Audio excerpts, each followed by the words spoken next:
Hi and welcome to my channel. My name is Fifi. I'm a radio broadcaster, a twin mom, as well as a mommy YouTuber. This is my channel where I talk about my journey as a mother to twins, the first time ever being a mom in my life, and I thought, why not record this journey, put a camera on it, talk about what it is that I've experienced thus far, and hopefully that will help a South African twin mom just get into, the context of it all. The huge reason I started adding twin mom content to my page is that I found that there was a lack of consistent, twin mom YouTubers who were sharing information and telling a little bit more about their lives. So hopefully I can be that consistent sister for you. From time to time, we do style our natural hair on this channel, but as you can see, I still have my braids in, thoroughly enjoying that. I just need to wash them though. So as soon as the braids are out, we're back to styling our natural hair. So let's start with today's video. So I thought, why not have a 3 or 4 part series where I talk about the various trimesters and how that phase of pregnancy was for me. Not a lot of people in my life knew that I was pregnant, and I just decided to not even hide, but just sort of protect my pregnancy up until a stage where I felt very comfortable to share with others. And now that the twins are here, they're born, they're running around, we are fully parenting toddlers, and it's a lot. Now's the time to share, right? So let's start off with my first trimester of a twin pregnancy. We'll talk a little bit about the symptoms. I'll talk about what changes I had to make along the way, as well as tips for new moms. So your first trimester of pregnancy is typically from conception to 12 weeks, right? From that clump of cells, what do they call it? An ovum, right? I think from a clump of cells, an ovum, leading all the way up to a fetus. And for me, this was step 1 in my motherhood journey. So a very important time in my pregnancy, in my journey to motherhood. So let's walk down memory lane, shall we? So there were several symptoms that I experienced in my first trimester of my twin pregnancy. And the very first one, and I think will remain number 1, I've spoken about it in how I found out I was pregnant with twins video, which I will link up here, and I'll add it down below in the description box for you to watch later. Fatigue. I was so tired, which was one of the ways that I picked up that something was not okay with me, that I wasn't feeling 100% myself, but the level of fatigue that, just came with that time was immense. I'm the type of person who enjoys being busy, sometimes to my own detriment, but this kind of fatigue was very, very different. I was wishing and praying that I could take naps during the day, but the way my schedule was and is set up, it's just highly impossible. So you will feel very, very tired. I felt very tired, and all I wanted to do was just take a break from life and sleep all day, every day. The next thing is morning sickness. Now, contrary to popular belief, and I actually need to find out who termed it morning sickness, because they definitely lied. It's all day sickness, and it's nausea that you feel, or like you feel like you want to throw up, you feel like your tummy is doing somersaults, things are happening and you don't feel lekker, okay? And it comes from the amount of hormones now coursing and pumping through your body. And I believe specifically HGH, right? Which is the hormone that is picked up in your urine when you take a home pregnancy test. So because of all of this human growth hormone, whatever, in your bloodstream, you will feel some type of way. You will feel nausea. You will feel like you're about to throw up from the minute you open your eyes, and sometimes on a very bad day until the moment you go close your eyes and try to get a moment's rest. Luckily for me, I wasn't actually throwing up. It would just be that consistent level of nausea throughout the entire day. I want to say from about weeks 6 leading all the way to 12. And my way of combating that because you don't feel like eating. I would have dry cereal, I would have nuts, dry toast, no butter, nothing fatty, nothing rich. I would just eat and, snack on a handful of my cereal or bran flakes and nuts mixture, and that would help me feel better. You can have some ginger tea as well. That helps alleviate your nausea. I didn't look into any over-the-counter medicines or anything like that because, when you're pregnant, the list of medicines that you take goes from like long to that short. So I just, had to thug it out and pray for the best that this feeling would go away. One of the other things that I experienced were headaches. I had frequent and consistent headaches week after week after week. They probably eased up towards the 8th week of my pregnancy or so, but the headaches were really unrelenting and very uncomfortable.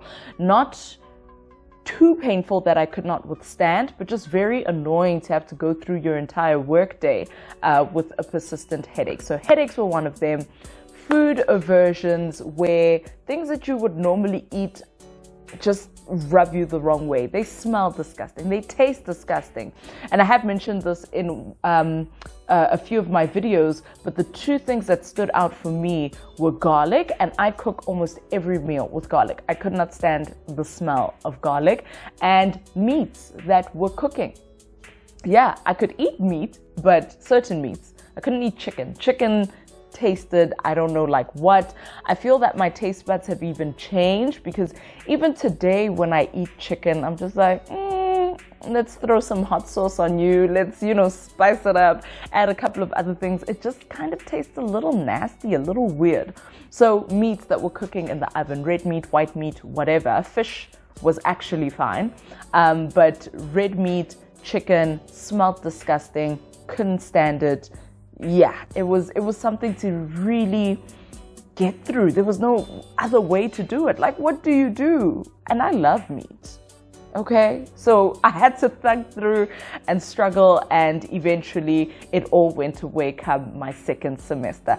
The glory, the hope that we hold on to as pregnant women is that second semester glow up. Trimester. My symptoms also included frequently urinating. I had to go to the bathroom very frequently, but it was nothing compared to what you experience in your third trimester, when you truly have a baby or babies pressing down on your bladder, and your organs just have absolutely no room to work, to function. It gets very crowded in there. God bless a woman's body, because we are the ultimate beings. Enough said. The last symptom is something kind of gross, but it is what it is. This is the human body. I was gassy. I was little Miss Fart Bottom, and my partner can attest to that. Thank goodness he's not here that I'm filming this video, because you would have heard some side commentary, but I definitely was hella gassy. I don't know what it was. I was regular in terms of doing number 2, regular for me on my level, but the flatulence that just came with it, hey, Dipinya. It was something else. I did not see that one coming. So now let's chat about some of the lifestyle changes that I made. Remember, I was pregnant in early 2020, between April and May, right? That's when I found out that I was indeed pregnant with twins. And for the beginning of the year, everything was fairly normal. Remember, this was our life before the pandemic. So, extra super crazy precautions in terms of wearing a mask and all of that, nah. Social distancing, nah. Did I carry hand sanitizer in my bag? Sure, that's just something my mom taught my sisters and I standard. You always have hand sanitizer, mints, tissues, etc. So I lived my life quite normally before I found out I was pregnant. I was drinking, I was smoking, it is what it is. But once I found out, obviously those are the top 2 things that had to change immediately. I had to cut out my drinking and smoking. I thought I would have a difficult time, but to be quite frank with you, it was all right. It wasn't only up until later on in my pregnancy where I had that sort of craving for some habli or something alcoholic, you miss that buzz. You miss the buzz. But for the greater part of my pregnancy, there were truly things that I could do without. I think towards the end, when we were moving, I either gave away or I threw up my habli. Look, what I was doing in my body and with my life at that moment greatly outweighed, a smaller craving for a wine or this or that. I think it's something important, though, to note that with people who struggle with addiction, substance abuse, then it is very important to get that extra level of help, of support. For example, there was a lady, well, this isn't really substance abuse, but she was a very heavy smoker of cigarettes. And I think her doctor realized that she wouldn't be able to completely cut them off. What he did do is sort of switch her to a device, an e-cigarette, but this one it wasn't like the flavor stuff. It was like a stompie cigarette, right? And you insert it in that thing and it switches on, and she would smoke, puff that, pregnant, right? Puff a little bit on that. I think the nicotine dosage was very, very low, or as low as he could put her. And what was great about that device is that it prevented her from chain smoking. So it would shut down. So say you've already used it 2 minutes ago, it wouldn't light up 2 minutes immediately after, or she'd have to wait an hour or something like that. But I just found it very fascinating that her health professional team, her doctors, were able to manage a woman who would smoke like a box a day and reduce it to these, specialized stompy cigarette e-cig situations. So it's always important to have an open and honest conversation with your gynecologist and your family doctor, your GP, and talk to them about the things that you struggle with, the things that we know are not good for babies, aren't good for you. Have an open and honest conversation and see if there's a way to manage that. But for me, personally, it was easy peasy. Cheers to the drinks. Something that happened that I did not expect was catching COVID-19 when I was pregnant. So very early on in my pregnancy, just about, I want to say about 3 weeks after we found out, now here we are, COVID, mask wearing, all of that. I began wearing a mask. We began sanitizing at work and all of that. They tried to rotate us on, different schedules, different locations, different studios to work from. And I remember the weekend, or rather the week where I caught it, I felt some mild symptoms on a Saturday. I had a Saturday music show, which I have now let go of, but I used to work on Saturdays, and I felt very iffy, just like a little, that tingle in your nose where you're getting dry, you're getting sick, the back of your throat is feeling a ways, but something that would usually clear up, within a matter of 2 days of medicating, treating those symptoms, I would be fine. Went to work, did the show, knocked it out of the park, easy peasy. When I left, I could feel that, okay, I am feeling sick. I'm sick. Now I'm sneezing. Now the nose is getting a little bit runny. Remember, this was early 2020. The pandemic is just starting. She's just getting warmed up. She's, and we were not ready at all. So, okay. I get home that evening, and I remember we had a little movie night set up for ourselves. I think the couches were being reupholstered or something at that time. And, we're chilling. So we laid down an air mattress with duvet and pillows and whatever. How cozy, how lovely, how cute. And we had dinner that night, and a few bites in, I'm just like, I'm not tasting this. I'm not tasting what I'm eating. I can feel that it's warm. I can see that it is KFC, but I'm not tasting the 11 herbs and spices. How do you? What's going on? And then it clicked, right? Because we had been talking to the doctors on the breakfast show and all of that. I remember that one of the symptoms they mentioned was a lack of smell and taste. Eventually, my sense of smell rather went away, and I knew that, listen, I think I've got the COVID and now I'm pregnant. So I would panic and think about, oh my goodness, what's going on? Managed to get a teleconsultation with my doctor. Told him how I'm feeling, exactly what happened, and the most alarming thing was my sense of smell going away and me, not being able to taste anything either. And then he managed to get a script for me, sent through the paperwork, emailed and said, you need to go to a lab and go and get tested. This was the time where you still needed your doctor to sign off on a COVID-19 swab test. All right, Monday, I managed to get through to the appointment. I think I had already messaged in the morning at work to say, listen, I really think I have this thing. And I also went ahead and managed to message all of the people I was in contact with. I still, for the life of me, do not understand why in workplaces it must remain such a hush taboo secret about who has COVID-19. I thought of it from a human to human perspective. Excuse me. Oh, sorry. Had to check that. I was still recording. So I thought of it from a human to human perspective. I thought of, the technical guys that I was with. I thought of the host who was before me. I thought of the host who was after me, the people that I shared a microphone with, all of that, and decided to text them, the work group of the team I was with during the week and all of that. So Monday, I think I went through to get my swab. So Monday, spoke to the doctor, got the confirmation, also wrote me just the general script.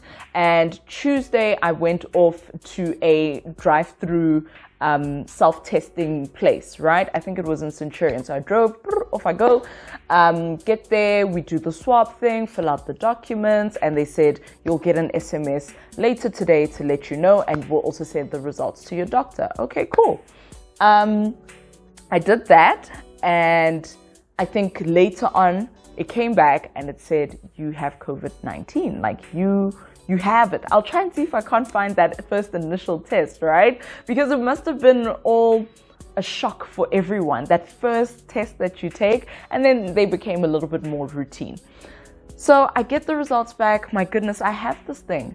I don't know what the repercussions are on my little fetuses that are, now growing attached fully to my body. And can this thing be passed along to them? Can it manipulate your genes? Can it give them, disorders? Will they come out different? These were all the thoughts going through my mind while in a very early stage of my pregnancy and having COVID-19. It was very, very troubling, but my infection was mild. Flu-like symptoms. Obviously, I was stressed and anxious about that, but I did speak to my gynae as well as my GP, and they both just assured me at the time that everything will be fine. My infection was mild. Just monitor yourself, how you're feeling. If anything happens, get yourself to an emergency room, call us, all of that good stuff. But I felt fine. It felt like a case of the flu. My sense of smell and taste were just gone, and I think that was very frustrating. I did, however, have to isolate from my partner, who was not really great at that, because I think we've been together for so long. We enjoy spending time together that it's different and difficult to have to separate. So I would have to kick him out. I'd have to quickly, go into the bathroom, take a shower, go into the kitchen, try and make myself something to eat, or he would bring me something, wipe down what I've touched, just try and stay as clean as possible. But yeah, it was what it was. I had COVID-19 in the early stages of my twin pregnancy. Another lifestyle change that I endured was I had to stop working out. And I'll tell you why. I had to stop working out because I wasn't feeling good. That nausea just absolutely throws you off. And I also had no energy. I was fatigued. Between conception, or between 0 weeks, 1 week and 12 weeks, I was just so tired that I felt I didn't have the energy for my, morning workouts anymore, or my afternoon workouts. When did I work out? I can't even remember. But I was losing weight. Mommy was on her body goals. I think I was about a kilogram away from my goal weight. My legs were shaping up, my butt was shaping up, the rolls were, melting away. I really enjoyed that time during, during lockdown rather, working out. And no, it wasn't during lockdown. It was before that I was working out, losing weight consistently. I'm tracking. I'll include some of my screenshots or screen recordings from my fitness apps. And, yeah, man, I'm working out. I'm in my vibe. I'm lifting weights again. My mental health is feeling 100%. Then I found out I was pregnant. Then I was tired. Then I was nauseous. I just couldn't bring myself to working out, which is something that I hugely regret. I think it would have gone a long way in just keeping my mental health in check. I think it would have gone a long way in postpartum being able to pick up exercise once more. But it's not something I greatly, hugely regret. It's just something I'm like, man, damn, I thought I'd be, the fitness twin mom, working out, lifting weights, all of that, boom, bam, bam, bam. But of course I stopped working out and then gained a whole lot of weight throughout the pregnancy. But we'll talk about that in the other videos. Another lifestyle change is that I had to add another doctor to my roster. I had to see a maternal fetal specialist. This was, I think it began after I confirmed my pregnancy, went back to my doctor and told him, okay, I no longer choose or am considering to terminate. I want to see this pregnancy through. And he wrote me a script to go, a referral rather, to go and see his colleague who is a, what do we call it? A maternal fetal specialist. I'll read you that definition in just a moment. Okay, so the role of, according to netcarehospitals.co.za, the role of maternal and fetal specialist in maternal and fetal medicine are specialists in the field of obstetrics who deal with pre-existing health concerns in women as well as complications caused by pregnancy. They may perform prenatal tests, provide treatment and perform surgeries. They furthermore act as a consultant during lower risk pregnancies and as the primary obstetrician in especially high risk pregnancies. So you will probably see one if you have a medical condition such as heart or kidney disease, hypertension, diabetes, or thrombophilia, if you are at risk for pregnancy-related complications such as preterm labor, preeclampsia, twin or multiple pregnancies, as well as if you have fetuses at risk due to chromosomal or congenital abnormalities, maternal diseases, infections, genetic diseases, and growth restrictions. So your GP, your gynae will be able to refer you to the specialist. The specialist also comes at a specialist price, which is interesting. I think I had about 4 or 5 appointments throughout the duration of my pregnancy, but going to go see Dr. Nicolau was quite easy. It was okay. The only thing was that those appointments ran longer. So what he would do is we would count every bone in every digit. We would count every bone in the body. We would count the femur, the tibula, the hair. Look at the heart. Look at how the kidneys are forming. Look at the lungs. Look at the brain. Look at the size of the skull, the measuring. So it was very tedious because he had to do it for 2. So the appointments would run long. And number 2, I attended about 80% of all my pregnancy appointments, my scans by myself because it was during the pandemic.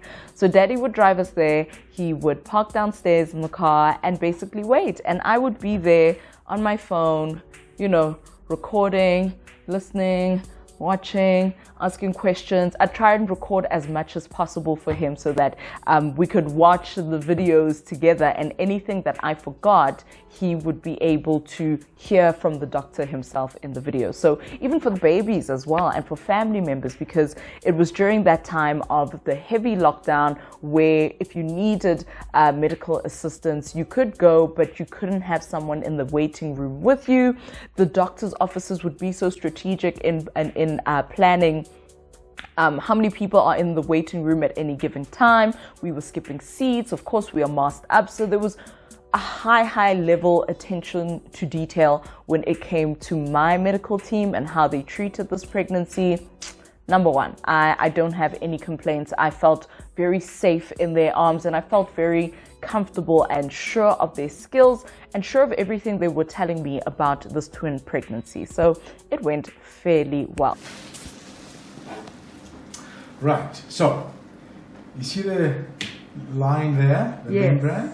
There's one baby in here and one baby in here. So I can tell you that this is dichorionic. Dichorionic means two placentas. Oh, there's okay. a big membrane here. Yes. And there's a sac here and a sac here. So dichorionic, diamniotic. Now, the genetics are a bit complicated, and it doesn't mean that every time you see two placentas, the babies are not identical. Sometimes there's only one baby that splits into two quite early, and they behave like non-identical in the pregnancy, but genetically they're identical. So we'll obviously explore all of that as we go. Obviously, if they have different sex, one boy, one girl, obviously they cannot be identical, as you can imagine. Do you want to know the sex? I don't know. That's fine, you don't need to. Not yet. All right, now, this is your bladder is not very full, it's absolutely just right. Okay. The birth canal, the cervix, is this thing here. I see. That line there. And why do we measure the cervix first? We measure the cervix first, A, to see whether you're at risk for a miscarriage or preterm delivery. Okay. And B, because the baby that is closest to the cervix will be called baby one. In other words, the baby on this side, on your left, will be the baby that we will be referring to as baby one. Okay. Right? So baby one on the left, baby two on the right. Okay? So forget about baby two for the next 20 minutes. This is now baby one, and you can see the whole baby there. See the heart? Oh my goodness. Right? So that's the baby on your left. So just to give you an idea what length you're looking at, from the top of the head down to the bum, about 10 centimeters. Yeah? So your dates are correct, in other words, but we'll do all the measurements. So let's start from the beginning. This is a cross-section of the baby's head. I see that. Yeah, so both sides of the brain? Yes, both sides of the brain, looking down from the top. This is the diameter from side to side, diameter from back to front, and then inside the brain, the ventricles, the anterior ventricle inside the brain. Now, what should you do in your first trimester of pregnancy? Definitely look out for your nutrition. If you can still exercise, more power to you, babes. Do it, enjoy yourself, but relax.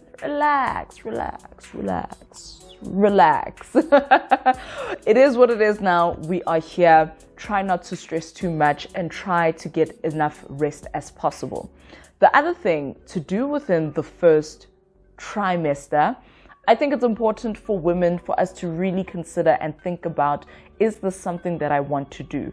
Do I want to have this man's babies? Do I want to have children? Am I at a point in my life where I feel ready for motherhood? Because you still have, I believe it's up to 12 weeks to terminate. And look, if that conversation makes you uncomfortable, maybe this isn't the channel for you.